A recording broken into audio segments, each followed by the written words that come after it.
Ladies and gentlemen, today we delve into one of the most extraordinary and infamous prisons in the world, San Pedro Prison in La Paz, Bolivia. Unlike traditional prisons where guards enforce the rules, San Pedro is a world of its own, run by inmates in a chaotic, self-governed society. It challenges every notion of law and order, making it one of the toughest prisons on earth. San Pedro Prison is unlike any correctional facility you've ever heard of. There are no armed guards patrolling its corridors, no prison cells monitored by officers. Instead, prisoners control the entire system, including its economy, security, and hierarchy. Upon arrival, new inmates must purchase their own cells, often forcing the poorest to sleep on the streets or in overcrowded conditions.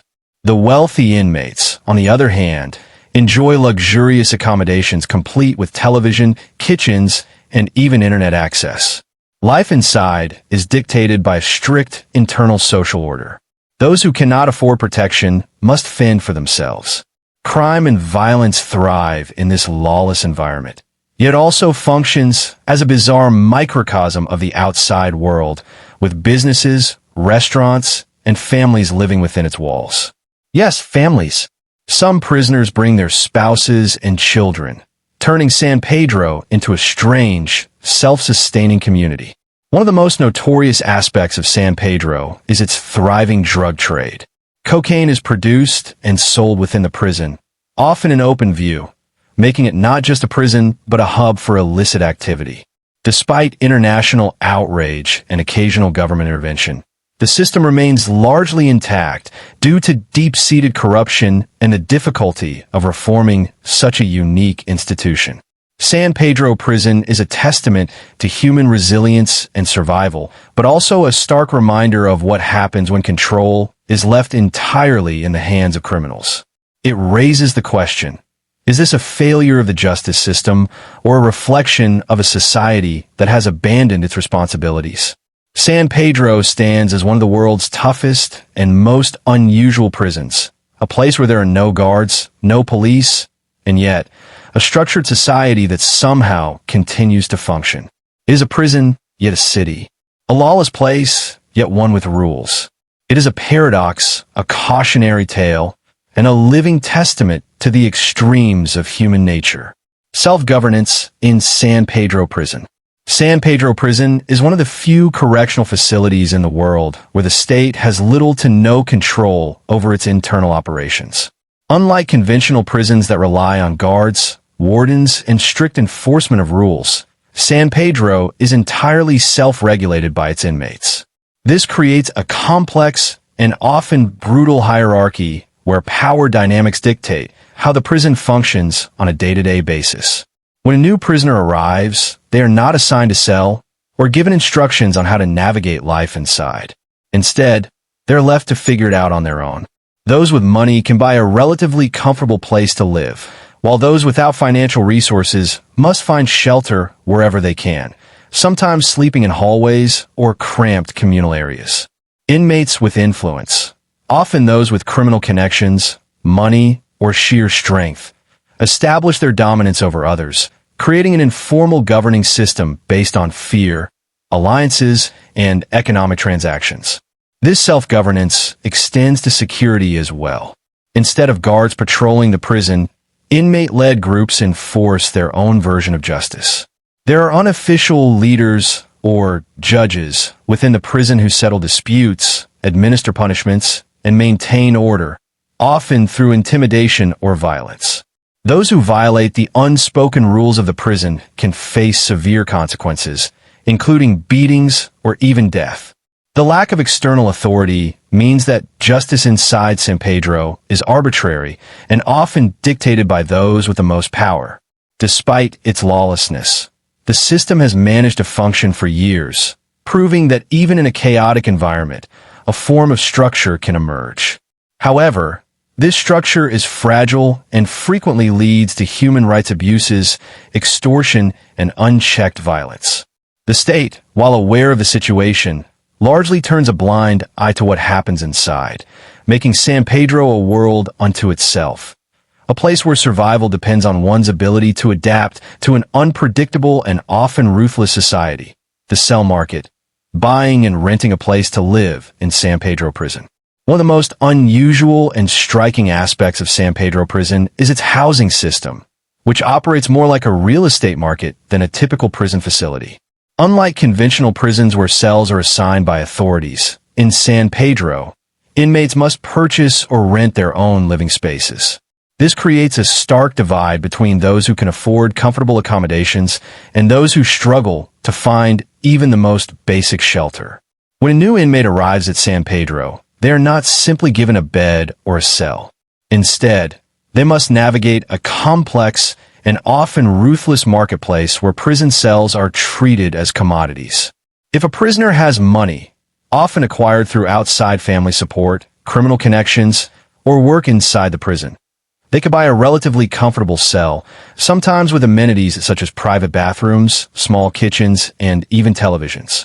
Some of the more expensive cells are as comfortable as small apartments, with tiled floors, running water, and multiple rooms. The most luxurious sections of the prison resemble a poor neighborhood rather than a typical jail, and inmates who can afford these spaces live with a surprising degree of comfort. On the other end of the spectrum, poorer inmates who cannot afford to buy or rent a cell face a much harsher reality. Many end up sleeping in hallways, overcrowded shared spaces, or even outside in open-air courtyards. Those who are particularly desperate might squat in unused areas or try to form alliances with wealthier inmates to secure a small corner of space. In some cases, prisoners are forced to pay rent to powerful inmate groups just for a place to sleep, creating a system of extortion and financial oppression within the prison itself. Since there are no official regulations governing the buying and selling of cells, the system operates entirely on supply, demand, and negotiations among inmates. Wealthier prisoners sometimes buy multiple cells and rent them out for a profit, effectively acting as landlords within the prison walls.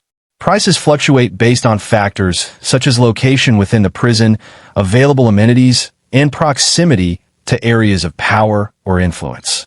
This system reinforces the deep inequalities within San Pedro, where money determines not only comfort, but also personal safety. Those who can afford their own private space are less vulnerable to violence and theft, while those without financial resources are at constant risk of being attacked, robbed, or exploited. The absence of any official oversight allows corruption to thrive, with prisoners and even some outside figures profiting from the desperate need for shelter within the prison. Ultimately, the cell market in San Pedro mirrors the inequalities of the outside world, creating a miniature society where survival is largely determined by wealth and connections rather than justice or rehabilitation. Crime and violence, a lawless society within San Pedro Prison. San Pedro Prison is notorious for its high levels of crime and violence, which thrive in the absence of formal law enforcement. With no guards or police actively maintaining order inside the prison, inmates are left to enforce their own rules, often through brutal means. This lack of oversight has turned San Pedro into a dangerous and unpredictable place where survival depends on power, alliances, and the ability to navigate the unwritten laws of the inmate-run system. Violence in San Pedro takes many forms, from petty theft and physical altercations to organized crime and outright murder. Inmates with power, often former gang members, drug lords, or individuals with strong financial backing, create their own territories and enforce their authority through force. These self-appointed rulers control entire sections of the prison, demanding payments from weaker inmates in exchange for protection or basic necessities. Those who fail to comply can face severe consequences, including beatings, isolation, or even death. Disputes between inmates are often settled through violent means rather than dialogue or mediation. If an inmate is caught stealing, betraying a gang, or violating the unspoken rules of prison life, they may be subjected to a public beating or worse. Some punishments are carried out in full view of other prisoners, serving as a warning to anyone who dares to challenge the existing power structures. The absence of guards means that once violence erupts, there is no external force to intervene, allowing brutal conflicts to escalate unchecked. Organized crime is another major factor contributing to the lawlessness of San Pedro. The prison serves as a hub for criminal activity, particularly the drug trade. Powerful drug lords operate with impunity, running drug production and distribution networks from within the prison walls. Cocaine is not only produced inside San Pedro, but also sold openly, sometimes even to visiting outsiders. Corrupt officials and outside connections enable these operations to continue despite occasional crackdowns by the Bolivian government. Weapons are another major concern inside San Pedro. While inmates do not have access to conventional firearms, knives, makeshift weapons, and blunt objects are commonly used in fights and power struggles. Many prisoners carry weapons for self-defense, knowing that an attack can come at any moment. Those who cannot defend themselves must align with stronger individuals or gangs to avoid becoming easy targets. Sexual violence and exploitation are also rampant in San Pedro. Weaker or more vulnerable inmates, especially those without money or connections, are often targeted for abuse. The absence of law enforcement allows these crimes to go unpunished, forcing many victims to suffer in silence. Some prisoners resort to paying for protection, forming alliances with powerful figures in exchange for safety, further reinforcing the prison's deeply corrupt and exploitative environment. Despite the widespread violence, there's an ironic sense of order within the chaos. Inmate leaders establish their own systems of justice, and in some cases, crimes within the prison are met with severe punishments. Certain offenses, such as harming children or violating prison honor codes, can result in immediate and brutal retaliation from fellow inmates. This unofficial justice system is unpredictable and often biased, but is the only form of control that exists in San Pedro. Ultimately, crime and violence in San Pedro are an unavoidable reality, shaped by the absence of official law enforcement and the presence of powerful criminal figures. Without external intervention, the prison continues to function as a dangerous microcosm of society, with a strong rule over the weak and justice is dictated by those who wield the most power. The prison economy, a self-sustaining city behind bars. San Pedro Prison is not just a place of confinement. It operates like a fully functioning society with its own economy. Unlike traditional prisons where the state provides basic necessities such as food, clothing, and hygiene products, inmates in San Pedro must earn money to survive. As a result, the prison has developed a thriving internal economy where prisoners engage in business, trade, and employment to meet their needs. One of the most striking aspects of San Pedro's economy is that prisoners run their own businesses. Within the prison walls, you can find small restaurants, grocery stores, barbershops, laundries, and even tailors who make and sell clothes. These businesses are owned and operated by inmates, often with the help of their families or through partnerships with other prisoners. Some prisoners work as cooks, preparing meals for those who can afford to buy them, while others provide services such as shoe repairs, haircuts, or construction work to improve the cells of wealthier inmates. Money circulates freely in San Pedro, creating a stark divide between the wealthy and the poor. Some prisoners have regular incomes from families who send them money, while others must work tirelessly just to afford food and a place to sleep. Inmates who come from criminal backgrounds, especially those involved in drug trafficking, often enter the prison with large amounts of money and quickly establish themselves as business owners or landlords. These wealthier prisoners rent out cells, loan money at high interest rates, and even hire other inmates as bodyguards or workers for their businesses. The prison's real estate market is another key component of its economy. Since the state does not assign housing, inmates must buy or rent their own cells, with prices varying based on size, location, and amenities. Some wealthier prisoners own multiple cells and rent them out, acting as landlords within the prison. This has created an informal system of property ownership where the best accommodations go to those who can afford them, while the poorest prisoners are forced to sleep in overcrowded conditions or in open areas. In addition to legal businesses, an underground economy thrives within San Pedro, centered primarily around the drug trade. The prison is infamous for its cocaine production, with inmates manufacturing and selling the drug both inside and outside the prison. Powerful drug lords control these operations, employing other prisoners to refine and distribute cocaine. Corrupt officials often turn a blind eye, allowing the drug trade to flourish and bringing in significant revenue for those involved. Even though the economy of San Pedro allows inmates to survive, it is deeply exploitative. Many prisoners are forced into harsh labor conditions for minimal pay, while others struggle to earn enough to afford basic necessities. Those without money are the most vulnerable, often relying on charity from fellow inmates or outside visitors to get by. Some prisoners turn to theft, extortion, or prostitution as a means of survival, further contributing to the cycle of crime within the prison. Despite the corruption and inequality, the economy of San Pedro is what keeps the prison running. Without it, many inmates would not be able to eat, sleep, or even survive. It is an example of how, even in a lawless and chaotic environment, people find ways to create systems of trade and employment, mirroring the outside world in a uniquely extreme and often brutal way. Families inside, a prison unlike any other. One of the most shocking aspects of San Pedro Prison is that it is not just home to convicted criminals. It is also home to their families, including wives and children. Unlike traditional prisons, where visitation is strictly regulated and families live outside the facility, San Pedro allows inmates' relatives to move in and live alongside them. This unusual arrangement transforms the prison into a functioning community where prisoners and their families coexist in an environment that is both dangerous and deeply unconventional. For many inmates, having their families live with them is a way to maintain a sense of normalcy and emotional support. Some prisoners, particularly those serving long sentences, choose to bring their wives and children inside rather than endure separation. Others do so out of necessity, as they cannot afford to support their families on the outside, while also paying for their own survival inside San Pedro.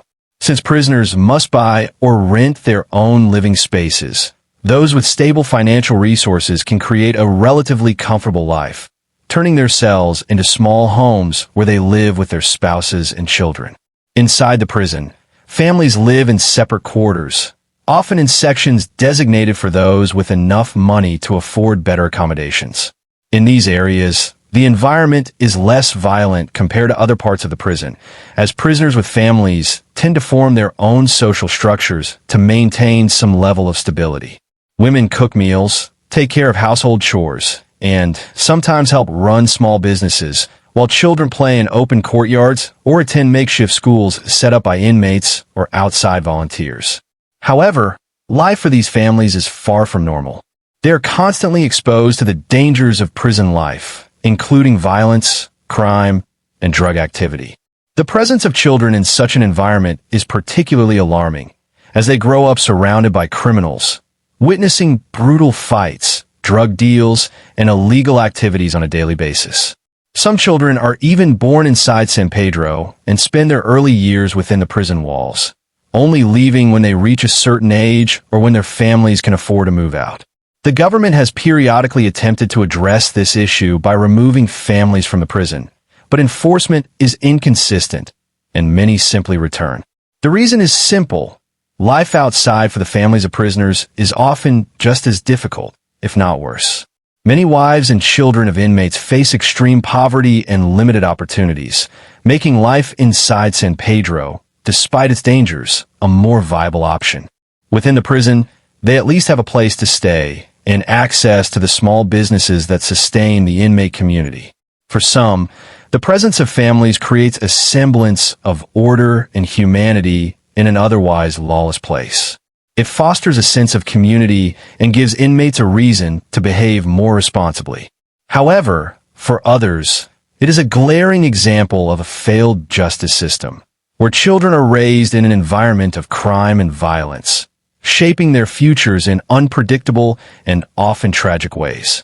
The reality is that San Pedro Prison is not just a place of punishment. It is also a home, but one built on a foundation of survival, corruption, and desperation. Thriving drug trade, the heart of San Pedro's illegal economy. At the core of San Pedro Prison's notorious reputation is its thriving drug trade, which operates almost openly within its walls. The prison is not only a place of incarceration, but also a hub for criminal activities, with the drug trade being one of the most lucrative and dangerous aspects of life inside. Cocaine production and distribution have become so deeply ingrained in the fabric of San Pedro that the prison functions almost like a business enterprise for powerful drug lords, whose operations extend beyond the prison and into the streets of Bolivia and beyond. San Pedro's location in La Paz, Bolivia, a country known for its significant role in the global cocaine trade, makes it an ideal setting for such illicit activities. Inside the prison, inmates work in well-organized and efficient operations that produce cocaine from coca leaves, a major export of Bolivia. These activities are not hidden away or carried out in secret. They are part of the prison's unofficial economy, and many inmates are directly involved in the production, refinement, and distribution of the drug. One of the most remarkable aspects of the prison's drug trade is the level of organization and control exerted by inmates involved in it. High-ranking drug lords, many of whom are serving long sentences for drug-related crimes, use their power and influence within the prison to oversee large-scale drug manufacturing operations. They command the resources, supervise the workforce, and dictate the distribution of cocaine, both inside and outside of San Pedro. These operations often involve multiple layers of prisoners who carry out specific tasks, such as processing coca leaves, packaging the drug, or overseeing the distribution networks. Despite the presence of the Bolivian government and law enforcement, the drug trade inside San Pedro thrives largely due to the corruption that runs through the prison system. Corrupt officials and guards often turn a blind eye or are directly involved in facilitating the illegal trade. Some officials are bribed to allow drugs to be smuggled in or out of the prison, while others are paid off to ignore the production and distribution that takes place within. The lack of oversight, combined with the complicity of those in power, ensures that the trade continues with minimal interference. Cocaine is not only produced for internal consumption, but also for export. Smuggling networks run by inmates and criminal organizations allow the drug to be shipped out of the prison and sold on the black market. Outside dealers and traffickers are often involved, arranging for shipments to be sent out of the prison to various destinations around the world. These operations are coordinated with alarming efficiency, and despite the occasional raids or crackdowns by authorities, the prison's drug trade remains largely unscathed. In addition to cocaine production, other illegal activities related to the drug trade also flourish. For example, inmates who control the drug business often extort money from other prisoners in exchange for protection or access to drugs. This creates a system where power and wealth are concentrated in the hands of a few, and the majority of the population either participates in the trade or becomes subject to its influence. Even the poorest inmates are drawn into the system, either as workers or as consumers of the drugs. The presence of a thriving drug economy inside San Pedro presents a major challenge to Bolivia's justice system and to the global fight against drug trafficking. While some have criticized the government for not doing enough to stop the drug production within the prison, others point to the prison's unique and deeply ingrained culture of criminality as a difficult problem to resolve. San Pedro, in this sense, has become more than just a prison. It has become a focal point of the global drug trade, where justice, corruption, and crime collide in a chaotic and dangerous environment. For those living inside, the drug trade represents both opportunity and risk.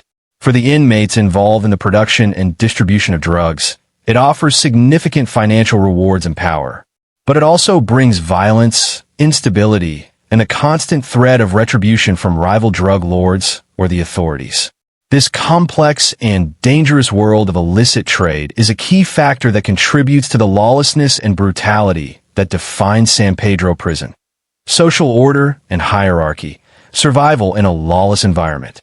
Despite the lack of official law enforcement and guards in San Pedro Prison, there exists a deeply ingrained social order and hierarchy that governs daily life within the prison. In many ways, this informal system is a microcosm of the outside world, where power dynamics, wealth, influence, and alliances determine an individual's status and survival. While the rules of this society may not be written or enforced by authorities, they're upheld through a complex web of relationships and survival mechanisms. Those who fail to adapt to this system often find themselves marginalized, vulnerable to exploitation, and subjected to violence. The hierarchical structure inside San Pedro is rooted in several factors: wealth, criminal influence, physical strength, and alliances. The wealthier inmates, those who can afford better cells, food, or protection, naturally rise to the top of the social ladder. These individuals often possess the financial resources to establish themselves as leaders within the prison. They can rent multiple cells, start businesses, and create networks of protection for other inmates. In turn, they demand loyalty and support from those lower on the social ladder, solidifying their power within the prison. At the other end of the spectrum are the poorer, more vulnerable inmates, who often find themselves in precarious situations. Many of these prisoners cannot afford private cells and must live in overcrowded conditions or even sleep in the hallways. Without financial resources, they lack the means to secure protection and often become targets for extortion, violence, and manipulation. To survive, they may be forced to form alliances with stronger or wealthier individuals, offering loyalty, labor, or other services in exchange for protection or place to stay. These relationships are essential for survival in a prison where violence and exploitation are rampant. Physical strength also plays a crucial role in the social order. In a place where violence is a common means of resolving disputes, inmates who are physically imposing or skilled in combat rise to positions of power.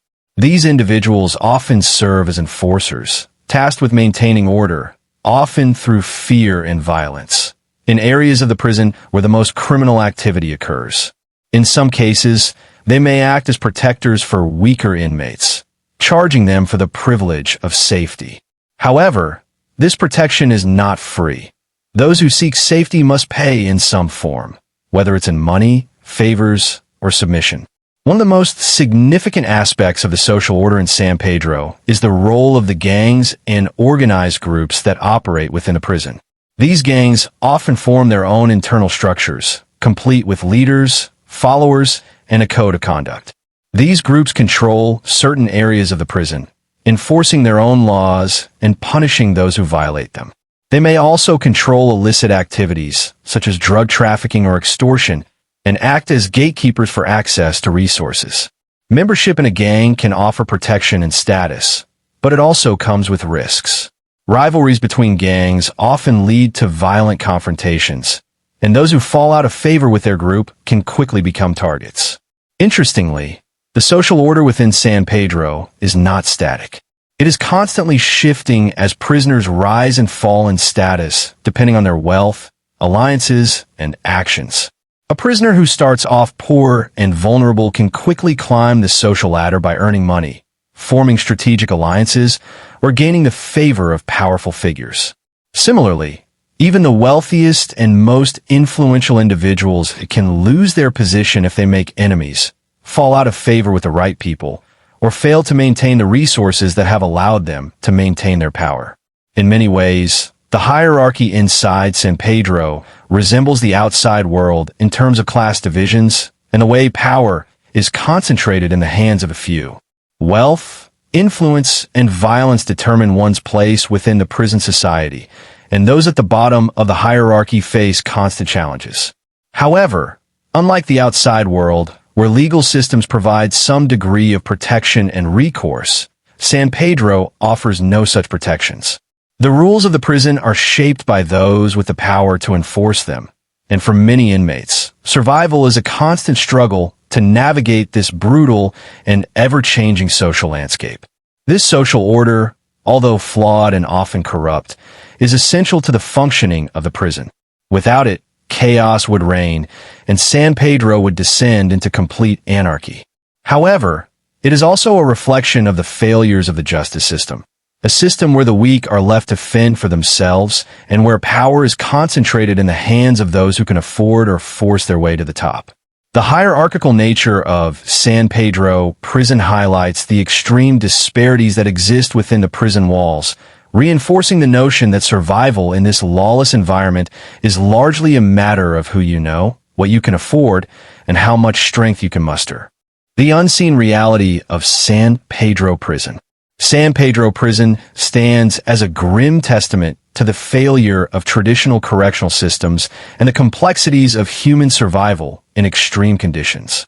It is a place where the usual rules of justice and law enforcement are turned upside down, creating a society where power is defined by wealth, strength, and influence, rather than fairness or rehabilitation. Inside, a self-sustaining economy flourishes, fueled by illegal activities like the drug trade, while inmates navigate a complex web of alliances, rivalries, and survival strategies. Families live in close quarters with criminals, growing up in an environment that is both nurturing and brutal, where children learn survival tactics from an early age. The absence of guards and police, while offering a glimpse into a world of unchecked lawlessness, also highlights the fragility of systems that rely on power and exploitation rather than justice and order.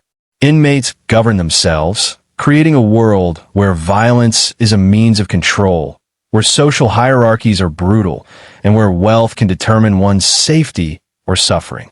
The prison economy operates not just on survival, but on the perpetuation of inequality, as the rich thrive while the poor struggle in a constant battle for safety and resources. Ultimately, San Pedro Prison is more than just a place of confinement. It is a reflection of society's most severe failings. It embodies the consequences of abandoning those who have fallen into the criminal justice system, leaving them to create their own rules in a lawless environment. While it may seem like a microcosm of chaos, it is in many ways a distorted mirror of the world outside, where power, corruption, and inequality persist, shaping the lives of those trapped within. The lessons of San Pedro are difficult ones. They remind us that without fairness, transparency, and justice, the foundations of society can quickly erode, leaving individuals to fend for themselves in a world that offers little hope for change.